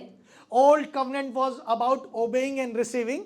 पुराना नियम बात करता था आज्ञा मानना और रिसीव करना परमेश्वर से। But New Testament, the new covenant is about abiding and giving. पर नया नियम बात करता है परमेश्वर के वचन में बने रहने से और देने Okay, से। so if you partake in the new covenant, अगर आप नए नियम में भागीदार हैं, if you partake of the new covenant, आप नई वाचा के भागी हैं, don't abide in the rules of old covenant. तो पुराने नियम के नियमों में मत बंधिए। Many good people, many God-fearing people बहुत से अच्छे लोग, बहुत से परमेश्वर का भय रखने वाले लोग are not experiencing the open heavens वो खुले आसमान को, खुले स्वर्ग को एक्सपीरियंस नहीं कर पाते, because they are living in the New Testament, in the new covenant, but when it comes to give to the Lord, they are abiding in the old covenant. क्योंकि वो नई वाचा में जीते तो हैं, पर जब नियम मानने की बात आती है तो वो पुराने नियम को मानते हैं। Okay? Abidings make you fruitful, not for yourself, but to give. परमेश्वर के वचन में बना रहना आपको फ्रूटफुल बनाता है, ना केवल आपको पर आपके, It made me fruitful. ये आपको फ्रूटफुल बनाता है। And fruitfulness leads you to love, और जब आप फ्रूटफुल होते हैं तो आप प्रेम करते हैं, and love enables you to give. और परमेश्वर का प्रेम आपको देने के लिए There's सक्षम a करता है। whole detailing, but I will skip that because, we have already taken too much time. इसकी बहुत सारी बातें हैं जो हम अभी स्किप करेंगे। Some other time. But the last thing I want to share that you don't understand that giving is a gift. आपको ये बात समझने की जरूरत है कि देना एक गिफ्ट है। Fourth bottleneck or fourth mental block is that you don't understand giving is a gift. आपको एक बात समझने की जरूरत है जो हम नहीं समझते, देना एक गिफ्ट है परमेश्वर की। Few days back, Pastor Joshua started a series about spiritual maturity and spiritual progression. कुछ हफ्ते पहले जोशुआ बहन ने एक सीरीज स्टार्ट की थी स्पिरिचुअल मैच्योरिटी के बारे में। How many of you remember that? कितने लोगों को याद है? From Romans chapter 12, verse 6 onwards, he was teaching about spiritual progression. Romeo उसके 12वें अध्याय के छठे पद से परमेश्वर के जन ने हमको सिखाना शुरू किया मैच्योरिटी के बारे में। Let's open that. आइए उसको ओपन करते हैं। Romans 12, verse 6, 7, 8. रोमियो उसका 12वां अध्याय उसका छठा पद से। Having then gifts differing according to the grace that is given to us. और जबकि उस अनुग्रह के अनुसार जो हमें दिया गया है, हमें भिन्न भिन्न वरदान मिले हैं। Speak after me. Given to us. बोलिए, हमें दिए गए हैं। What is given? Different gifts. क्या मिले हमें? अलग अलग वरदान। Right? Is it written? It is same in your Bible? आपकी बाइबल में भी ऐसे ही लिखा है। It is written, having then gifts differing according to the grace that is given to us, whether prophesy, let us prophesy according to the proportion of faith. और लिखा है तो जिसको भविष्यवाणी का दान मिला हो वो विश्वास के परिमाण के अनुसार भविष्यवाणी करे। So understand, at this point, Paul is talking to the church of Romans and telling them that there are different gifts in the progression. और यहाँ पौलुस बता रहे हैं कि अलग अलग तरह के वरदान हैं जो हमें दिए गए हैं। Okay, in the same progression, first gift he was talking, and Pastor Joshua taught us that this is a gift of prophecy. और जो इस पूरी सीरीज में जो बता रहे हैं वो पहला है भविष्यवाणी का वरदान। Then second is, और दूसरा है or ministry, let us wait on our ministering, and that he teacheth is on teaching. यदि सेवा करने का वरदान दान मिला हो तो सेवा में लगा रहे, And और यदि कोई सिखाने वाला हो तो सिखाने में लगा रहे। so first was prophecy, second was ministering, third was teaching. तो पहला है भविष्यवाणी, दूसरा है सेवा, तीसरा है And सिखाना। in the in the same sequence, when Paul is talking about the gifts, he speaks about one gift that is in verse 8. He that giveth, let him do with simplicity. दान देने वाला उदारता से दे. And I was sitting, because when you translate for Bhaiya, you don't have too much time to process it. आप जब भैया के लिए ट्रांसलेट करते हो तो आपके पास बहुत सारा टाइम नहीं मिलता सोचने का. You listen, you translate, you listen, you translate. You know, it's a very fast movement. आप सुनते हैं, आप ट्रांसलेट करते हैं, सुनते हैं, ट्रांसलेट करते हैं, बहुत ही फास्ट जाता है सब कुछ. But when you have some time, when you go home and you meditate, पर जब आप घर जाते हैं, आप जब उस वचन पे मनन करते and हैं, when I was meditating on this, और जब मैं इस वचन पे मनन कर रहा था, what? तब मैंने देखा क्या, Paul is saying giving is a gift. और उसमें लिखा है कि देना एक वरदान है. Giving is a gift. देना वरदान है. He said, whosoever has this gift of giving, let him do with simplicity. लिखा है दान देने वाला उदारता से दे. Giving is a gift. देना एक वरदान है. No, we have learned receiving is a gift. We हमने- receive gifts, हमने सीखा है कि लेना वरदान है. right? What is our reality? हमारी सच्चाई क्या है? When somebody gives us something, we feel like gifting, right? जब हमें कोई कुछ देता है तो हमको लगता है कि गिफ्ट मिला है. हाँ या ना? But what is it in here? पर लिखा क्या है यहाँ पर? Giving is a gift, and whosoever has received that grace, that gift of gifting, do it with generosity, give it with the simplicity. लिखा है कि देना एक वरदान है. तो यदि आपको ये वरदान मिला है तो उदारता से दीजिए, हर्षित मन से दीजिए. And when I was, Lord, what is this? और मैंने कहा परमेश्वर ये क्या है? See, so far I understood gifting as a tool to prosper. और अभी तक मैं समझ में आया था कि जो वरदान है ये प्रॉस्पर होने का एक चीज है. But you are telling me one thing. पर आप मुझे बता रहे हैं Giving in the body of Christ is a gift. पर परमेश्वर के देह में देना ये And एक there is a वरदान है. grace available for it. और उसके लिए अनुग्रह अवेलेबल है. So, Lord is looking for few people परमेश्वर कुछ लोगों को देख रहे हैं who are ready to say, Lord, I want to venture into in this grace. और यहाँ पर कुछ लोग हैं जो कहना चाहते हैं कि अब मैं उस चीज में एंटर होना चाहता हूँ. You know, there are stages to give this giving mindset. इस देने के मन की कुछ स्टेजेस हैं. And I'm sharing this with my experience. This is not any theology. ये कोई बाइबल का सिद्धांत नहीं है, मैं अपने एक्सपीरियंस से आपको बता रहा हूँ. This is what I have, in last 25 years with my walk with Lord. This is what I have felt on different stages.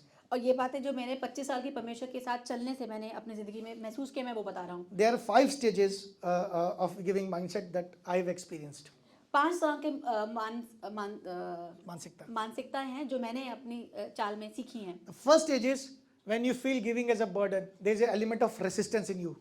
पहला होता है जो आप उसको बोझ की तरह समझते हैं. Every time a pastor or leader comes and speaks about giving, you feel like, why he is speaking like this? और पहला स्टेज होता है जब आपको लगता है ये क्यों ही मुझसे पैसा मांग रहे ये हैं, क्यों मांगते रहते हैं? क्यों ही मांगते रहते हैं.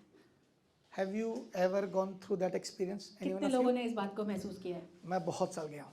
अबे यार कब देखो पैसा मांगते रहते हैं लोग. I was a part of a ministry. They have a huge convention center. मैं जिस मिनिस्ट्री का पार्ट था उनका बहुत बड़ा कन्वेंशन सेंटर था. And when you go through, when you enter in the convention center, और जब आप उस कन्वेंशन सेंटर में एंटर करते थे, there were 2 walls both way. यहाँ पर 2 दीवारें थी. On the right wall, there was a huge tree. उस राइट साइड पे एक बड़ा सा ट्री बना हुआ था.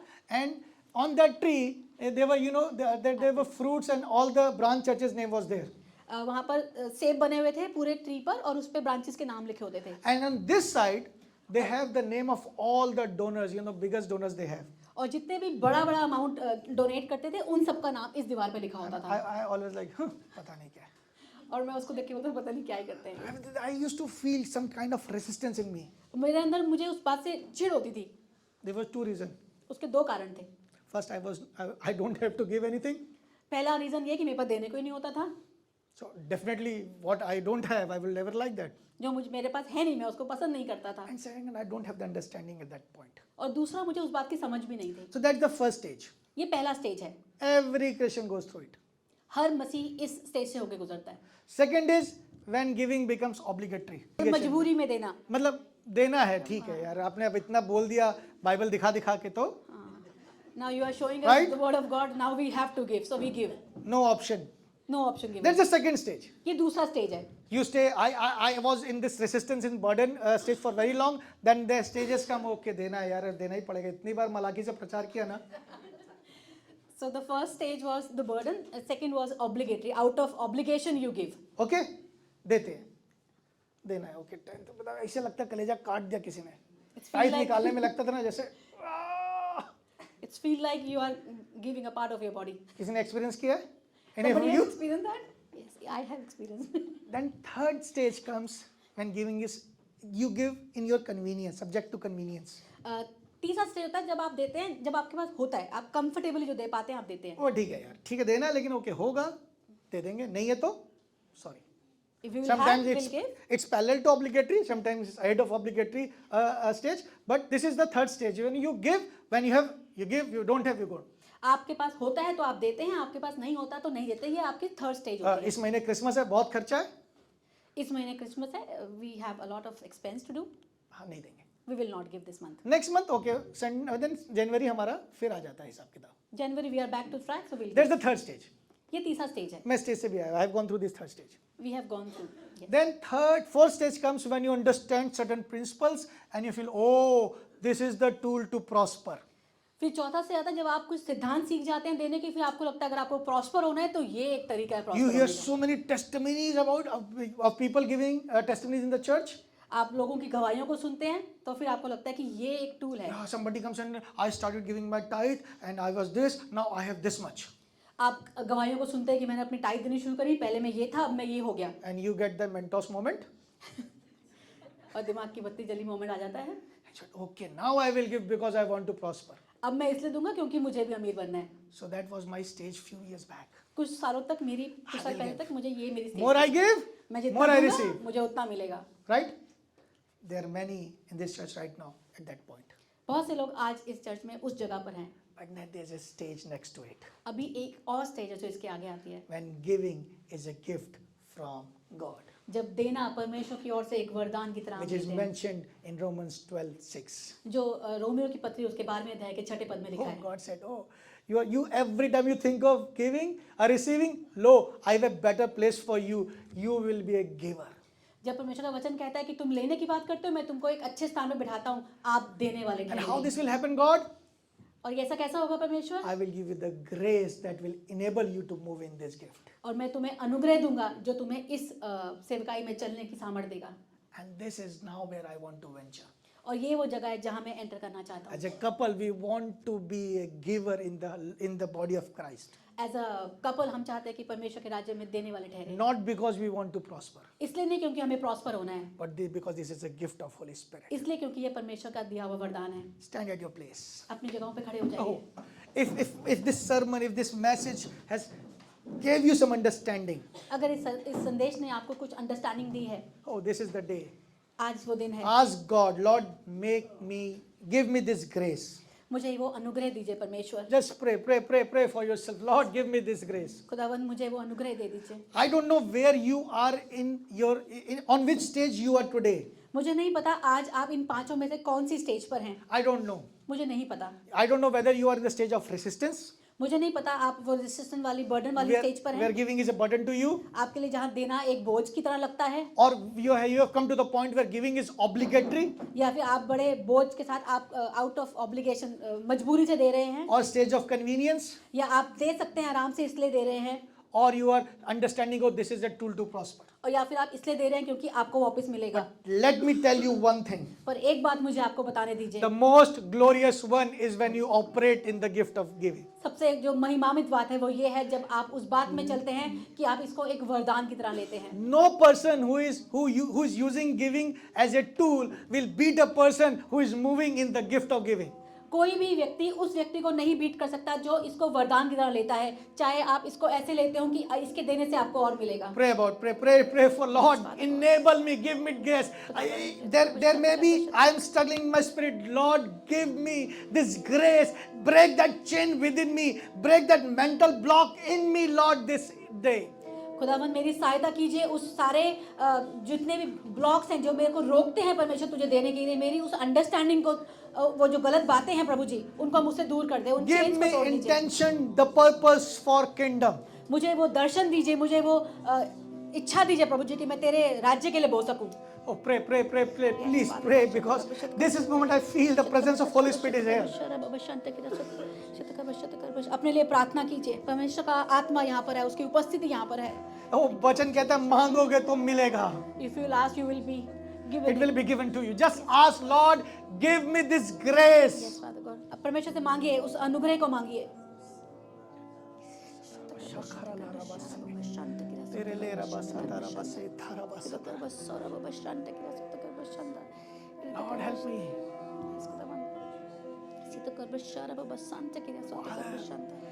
Thank you, Jesus. Thank you. Let everything flow through me, Lord. प्रभु जी मुझ में से चीजों को बहने दीजिए।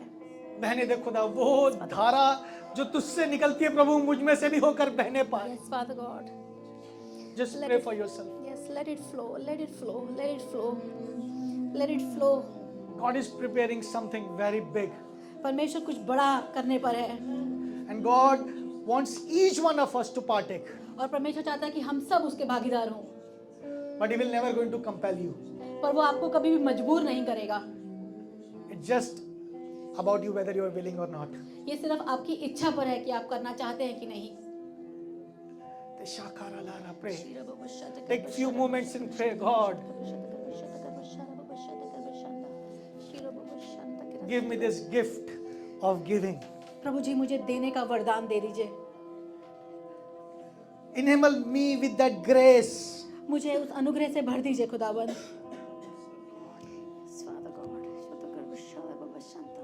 I'm not called to feed myself or my family, Lord. प्रभु जी मैं अपने और अपने परिवार को खिलाने के लिए नहीं आया हूँ खुदावन। I am called to feed thousands. मैं बहुतों की जरूरत को पूरा करने के लिए बुलाया गया हूँ।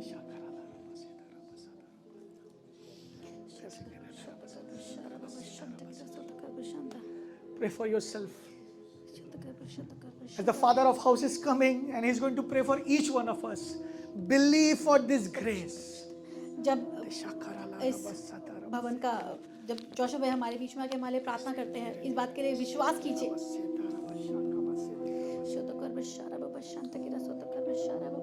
For all that you have done, I will thank you.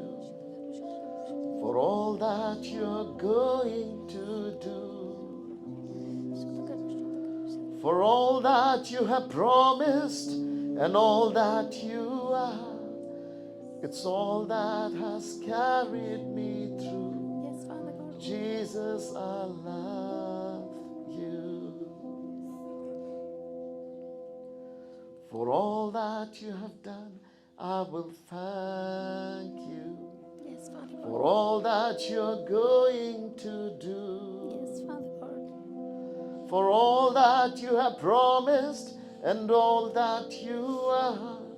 It's all that has carried me through. Jesus, I thank you. Thank you, Jesus. Lord, I thank you. Thank you,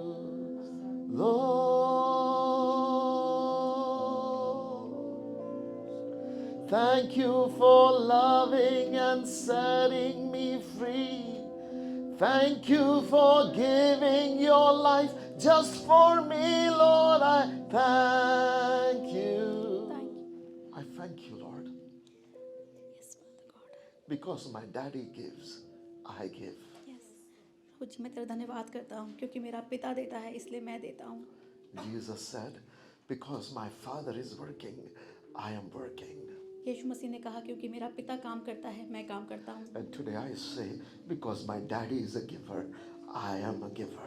और आज मैं कहता हूँ क्योंकि मेरा पिता एक देने वाला है मैं एक देने वाला हूँ। Let your DNA have its full work in me, Lord. खुदावन तेरा डीएनए मुझ में पूरी तरह से कार्य करे। May my life be a copy of you, Lord. मेरी जिंदगी पिता परमेश्वर तेरी जिंदगी की कॉपी हो That जाए। everything that I do, हर चीज जो मैं करूँ खुदावन may it represent you. वो तुझे दिखाने वाली ठहरे खुदावन। Lord, this morning, आज की सुबह खुदावन I and my people, we dedicate our life to you. मैं और मेरे लोग अपना जीवन तुझे समर्पित करते हैं। We are not in competition over each other who gives more. या खुदावन हम किसी कंपटीशन में नहीं है कि कौन ज़्यादा देता है। We have one desire, may Christ be formed in us. हमारी एक ही इच्छा है खुदावन कि हम में तू दिखाई दे। I pray, Daddy, खुदावन मेरी प्रार्थना है our giving will be an expression of Christ in us. खुदावन हमारा देना हमारे अंदर यीशु मसीह को प्रकाशित करे। Jesus, I ask you, खुदावन यीशु मसीह मैं तुझसे मांगता हूँ, if it is not from your heart, अगर ये तेरी ओर से नहीं है खुदावन, then we don't want to grow in it. हम इसमें बढ़ना नहीं चाहते But खुदावन। what is from your heart, जो तेरे हृदय से है खुदावन, we want to live it. हम उसमें जीना चाहते हैं। Lord, our life खुदावन हमारा जीवन, should be a showroom of Jesus. हमारा जीवन तुझे दिखाने वाला एक I ask faith, O Lord. Yes father God, मेरा तुझ पे विश्वास है। I ask you for hunger, O Lord. प्रभु जी मैं उस भूख को मांगता हूँ, I ask you, O Lord, for grace that you have promised in your word. मैं उस अनुग्रह को मांगता हूँ जिसका तूने प्रॉमिस किया अपने वचन I में। pray you would open our eyes, O Lord, हम मेरी प्रार्थना है कि तुम्हारी आंखों को खोल दे, to understand what Jesus said. उस बात को समझने के लिए जो यीशु ने कहा, When he said it is blessed to give than to receive, जब उसने कहा कि लेने से देना भला है, he only knew why he is saying that. ये वो जानता था वो ऐसा क्यों कह रहा है। Because only when we give, we tap into the nature of Father God. क्योंकि जब हम देते हैं तो हम परमेश्वर के उस कैरेक्टर में स्टेप इन कर जाते हैं। Father, I pray, प्रभु आज मैं प्रार्थना may करता हूँ, our children have that character of Christ. आज हमारे अंदर परमेश्वर का वो कैरेक्टर आ जाए। Lord, every man and every woman and every child in this house be follower in the character of Christ. प्रभु जी सारे आदमी पुरुष बच्चे सबके सब परमेश्वर के उस कैरेक्टर में भागीदारी हो जाए। Lord, I pray that this body that you are building, प्रभु मेरी प्रार्थना है ये जो देह तू बनाने पर है, you will accomplish it. तू इसको पूरा कर खुदावन। You are our head, O Lord. प्रभु जी तू हमारा सर है, We are your body. हम तेरी देह है खुदावन। Head takes decisions and body acts, O Lord. Sir decision लेता है और पूरा शरीर उसको फॉलो करता है। Lord, in my life प्रभु जी मेरे जिंदगी में and in my family's life और मेरे परिवार में खुदावन and in my church family life, और मेरे इस कलीसिया में खुदावन, I pray, Daddy, मेरी प्रार्थना है पिता, you will take a decision प्रभु जी आप डिसीजंस लें and this body will obey that decision. और ये शरीर उसको पूरा करे खुदावन। Make us that vessels, O Lord. हमें ऐसा बर्तन बना खुदावन, Help us, O Lord. हमारी सहायता कर प्रभु। Intensify our love for you, प्रभु जी हमारे प्रेम को उसके लिए बढ़ा दे खुदावन, that we will be so lost in love हम तेरे प्यार में इस कदर खो जाएं खुदावन। that, Lord, खुदा the only reason we give is to bring joy to your heart. और हमारा देना सिर्फ तेरे मन को आनंदित करने के लिए हो, That the way we give is to imitate you, O Lord. हमारा देना तुझे कॉपी करने वाला ठहरे That our खुदावन। standard is not another believer. मेरा कंपटीशन कोई और व्यक्ति ना Our हो, standard is not our pastor. मेरा स्टैंडर्ड मेरा पादरी ना हो, Our standard is Jesus. मेरा स्टैंडर्ड मेरा दर्शन मेरा यीशु मसीह ठहरे। Lord, not just resources, सिर्फ रिसोर्सेज से नहीं खुदावन, not just time, ना केवल टाइम से खुदावन, not just talent, ना केवल talent, but all of me, Lord, belongs to you. मेरा पूरा का पूरा तेरा है खुदावन। Everything in me is yours. मुझ में जो कुछ है वो तेरा है खुदा, Everything is yours. मेरा सब कुछ तेरा है खुदा। I declare, Lord, we all are yours. प्रभु जी आज मैं डिक्लेयर करता हूँ हम सब के सब तेरे I हैं। declare this church is yours. मैं डिक्लेयर करता हूँ ये कलीसिया तेरी है, This ministry is yours. ये मिनिस्ट्री तेरी है, We are yours. हम सब तेरे हैं। Everything you have given to us is yours. जो कुछ तूने हमें दिया वो सब तेरा We है, bring it to your ownership, Daddy. हम सब कुछ तेरे अधिकार में लेके आते And हैं we declare in Jesus' name, और यीशु मसीह के नाम से इस बात को कहते हैं, because we belong to you, क्योंकि हम तेरे हैं खुदा, Lord, we live like you. हम तेरी तरह जीवन जिएंगे। Lord, may our life हमारा जीवन खुदावन, be an example of Jesus to our own children. हमारा जीवन एग्जाम्पल बन सके हमारे खुद के बच्चों के लिए। May our own children look at parents' life and imitate you, Jesus. हमारे बच्चे हमको देखकर तुझे कॉपी करना सीखें Thank you, खुदावन। Daddy, for what you're doing. Jesus, Thank you for speaking to us today. खुदावन धन्यवाद हमसे बातचीत करने के लिए।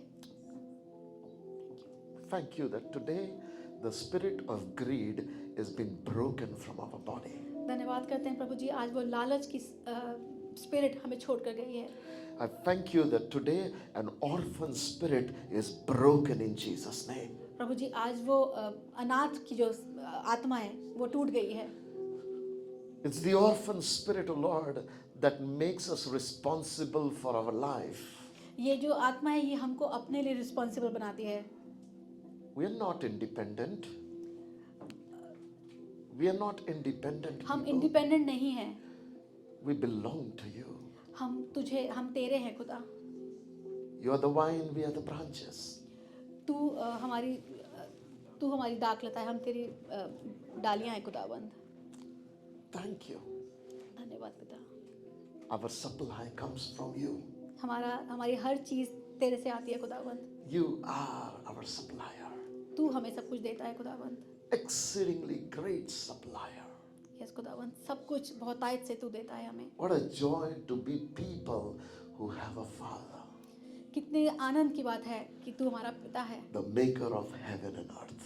इस पृथ्वी का, इस स्वर्ग का बनाने वाला। Daddy, you are our father. तू हमारा पिता है। So I pray in Jesus' name. तो मैं यीशु मसीह के नाम से प्रार्थना करता हूँ। Every doubt, every disbelief, every fear, and every intimidation, मैं प्रार्थना करता हूँ सारे अंधविश्वास, सारे डाउट, सारे डर यीशु मसीह के नाम से let it all be gone away in Jesus' name. सबके सब तुम्हें छोड़कर जाने वाले हों। And may your children rejoice because they belong to you. और तेरे बच्चे इस बात में आनंद करें क्योंकि वो तेरे हैं।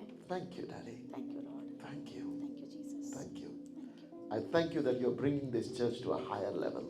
मैं धन्यवाद करता हूँ पिता परमेश्वर कि तू इस कलीसिया को एक नए स्तर पे लेके जाने पर है। And by faith in Jesus' name, और यीशु मसीह पे विश्वास करने के द्वारा I release spirit of prosperity upon our people. मैं इन सब पर प्रॉस्पेरिटी की स्पिरिट को रिलीज करता हूँ। I break every barriers that hinders them from growing financially.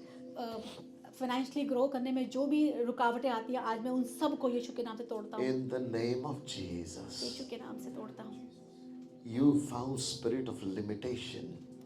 आपकी जो लिमिटेशन की स्पिरिट्स हैं I curse you in Jesus' name. उसको मैं यीशु के नाम से डांटता हूँ। I uproot you from their lives. मैं उनकी जिंदगियों से हटाता हूँ उसको। And by faith in Jesus' name, और यीशु के नाम में विश्वास के द्वारा I release spirit of growth upon them. उनकी जिंदगी में ग्रोथ की आत्मा को From रिलीज this करता हूँ। moment onwards, इस समय से east, west, north, south, finances flow to my people. हर जगह से ईस्ट वेस्ट नॉर्थ साउथ हर जगह से फाइनेंस लोगों की जिंदगियों में आने वाला होगा। Every blockages be removed in Jesus' name. सारी रुकावटें यीशु मसीह के नाम से हटा दी है। Promotion come in Jesus' name. Promotion Yeshu Masih के नाम से आने वाले ठहरा। Favor come in Jesus' name. यीशु मसीह के नाम से फेवर आने वाला ठहरे। Blessings come and overtake in Jesus' name. आशीषें यीशु मसीह के नाम से आप लोगों के And ऊपर by आ जाए। faith in Jesus' name, और यीशु मसीह के नाम पे विश्वास के I द्वारा proclaim इस बात की घोषणा करता their हूँ। riches will not have any sorrow attached to it. और तुम्हारे पास जो भी प्रॉस्पेरिटी आएगी उसका कोई दुख नहीं जुड़ा होगा। In Jesus' mighty name, यीशु मसीह के नाम से I, as a man of God, issue this decree over my people. मैं इस बात की घोषणा करता हूँ परमेश्वर का जन होने के And नाते। everyone who will be watching this video और जो कोई लोग इस वीडियो को देख रहे हैं and stepping in faith, और जो विश्वास में आगे बढ़ रहे हैं, I proclaim in Jesus' name, यीशु मसीह के नाम से मैं इस बात को कहता हूँ। may you reap the harvest of your righteousness. मैं कहता हूँ तुम उस धार्मिकता के धार्मिकता की उस कटनी को काटने वाले in the ठहरो mighty name of Yeshu Jesus. मसीह के नाम से। Amen. आमीन। Amen. Let's give a loud clap offering to Jesus Christ. You know, one of the amazing name that Jesus introduced about God Father, एक परमेश्वर के वचन में जो यीशु मसीह का एक नाम आया है। you see, all throughout generations from, from Abraham to all, they all had a revelation of God and they called him Jireh, Satkinu, different names, Shalom. Abraham के समय से अगर आप देखेंगे तो जब उनके पास परमेश्वर का कोई रेवलेशन आया है उन्होंने परमेश्वर को एक नए नाम से बुलाया है। निशी जीरे एक अलग अलग नामों के बारे में बताया गया है बाइबल में। Jesus introduced a beautiful name called Father. और यीशु मसीह के लिए एक बहुत खूबसूरत नाम दिया गया है, वो है पिता। Father. पिता Father. पिता। You know what is amazing about Father? आपको पता है पिता के बारे में सबसे खूबसूरत बात क्या है? Samir said something amazing about, he said that, when we have a purpose, God gives. समी ने एक बहुत अच्छी बात बताई कि जब हमारे पास उद्देश्य होता है परमेश्वर देता है। God gives when we have a purpose. परमेश्वर तब देता है जब हमारे पास उद्देश्य होता Father gives when we don't have a purpose. है और पिता तब देता है जब पर्पस नहीं भी होता है।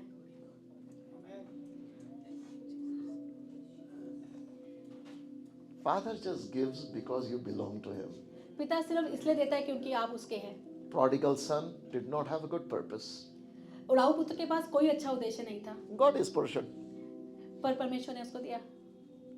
But he was foolish not to use what was his. पर वो इतना समझदार नहीं था उसको इस्तेमाल करने के लिए जो उसको दिया गया। I pray because prosperity is coming to you because you belong to Christ. आपके पास प्रॉस्पेरिटी आ रही है क्योंकि आप परमेश्वर के हैं। I am not praying that God will give you prosperity. मैं ये प्रार्थना नहीं कर रहा कि परमेश्वर आपको prosperity they. I am praying God will give you wisdom to handle that prosperity मेरी ये प्रार्थना है कि परमेश्वर आपको बुद्धि दे उस प्रॉस्पेरिटी को इस्तेमाल करने की, so that you will make him a proud daddy. ताकि आप उसको एक ऐसा पिता बना सके जिसको अपने पे गर्व होता है। I want you to understand something else. आपको एक बात और समझाना चाहता हूँ। In Luke chapter 6, Jesus called Daddy God the Lord of harvest. Look 6 में परमेश्वर का वचन कहता है पिता जो कटनी का पिता है, परमेश्वर जो कटनी का पिता है। Huh. He is not a God of lack. He is the Lord of harvest. वो घटी का परमेश्वर नहीं है, वो बढ़ोतरी का परमेश्वर है। That simply means if you have one seed, इसका मतलब यदि आपके पास एक बीज है, he can make a whole jungle out of it. वो उससे पूरा जंगल बना सकता है। Do you understand? Do you realize? इस बात को समझ पा रहे हैं? Your 1 rupee in his hand can turn to billions.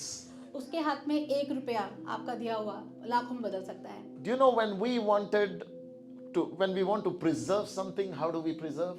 आपको पता है जब हम कुछ बचाना चाहते हैं तो हम क्या करते हैं? We put it in fridge. हम उसको फ्रिज में रख देते हैं। When God wants to preserve something, how does he preserve? और जब परमेश्वर कुछ चीज बचाना चाहता है तो वो क्या करते हैं? He makes a seed. वो उसको बीज बना देते हैं। Amen. Amen. God does not refrigerate. परमेश्वर उसको फ्रिज में नहीं रखते, He makes a seed. उसको वो बीज बना देते हैं। Seed is so powerful बीज बहुत प्रभावशाली है that from Genesis chapter 1 till now, we have mango. कि उत्पत्ति के पहले अध्याय से लेकर आज तक हमारे पास खाने के लिए We आम have है, apple. हमारे पास सेब है, We have food. हमारे पास फ्रूट्स हैं। You know why? क्यों? Because seed does not die. क्योंकि बीज मरता नहीं है। Whenever the circumstances are good, seed multiplies. जब सिचुएशन अच्छी होती है बीज मल्टीप्लाई हो जाता है। That means when a fertile soil is there, जब अच्छी भूमि बीज होती- होती है, climate is good, जब वातावरण अच्छा होता है, क्लाइमेट अच्छा and होता water है, is good, जब पानी अच्छा होता है seed germinates. तो बीज उपजता है। But seed never germinates if you keep the seed in your pocket. पर बीज कभी भी फलवंत नहीं होता यदि आप उसको अपनी जेब में रखते हैं। How many of you know that seed that you have in your hand doesn't look attractive कितने लोगों को पता है कि जब आपके हाथ में वो बीज होता है तो बहुत अट्रैक्टिव नहीं लगता and है, cannot satisfy your whole family's need? आपके पूरे परिवार की जरूरतों को पूरा नहीं कर सकता वो अकेला बीज। But when that seed is sown, पर जब उस बीज को बो दिया जाता है, the Lord of harvest is applicable. Katni का जो परमेश्वर है वो वाला लो आपके पास आ जाता है। You can never experience God Father as the Lord of harvest if you don't give seed. आप कभी भी उस बात को एक्सपीरियंस नहीं कर पाएंगे कि परमेश्वर उपज का परमेश्वर जब तक आप उस बीज को बो नहीं देंगे। कटनी का परमेश्वर अगर अनुभव करना है तो बोना सीखना है।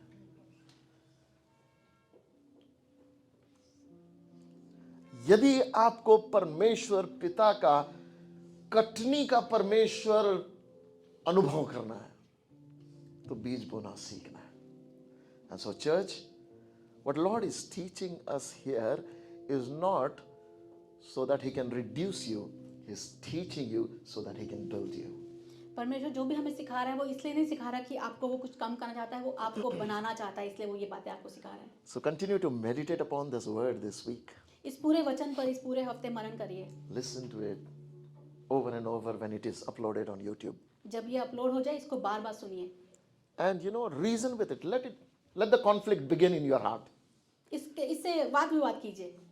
Let there be battle in your mind and your heart. अपने दिमाग में और अपने मन में जो ये युद्ध है इसको चलने दीजिए।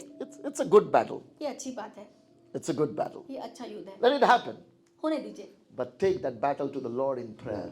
पर उस युद्ध को अपनी प्रार्थनाओं में परमेश्वर के पास लेकर जाइए Take that battle into the Word of God and study for yourself.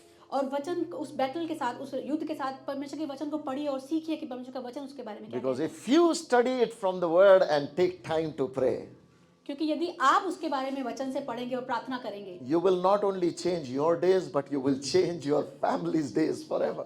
आप ना केवल अपने दिन बदलेंगे, आप अपने परिवार के दिन हमेशा के लिए बदल देंगे। Hallelujah. Hallelujah. Turn to your neighbor and say, I am growing. अपने आसपास में देखिए, बोले मैं बढ़ रहा हूँ In Jesus' name. इन यीशु मसीह के नाम। Amen. Thank you so much, Samir and Deepa, for what God has given through you. So proud of you all. God bless you all.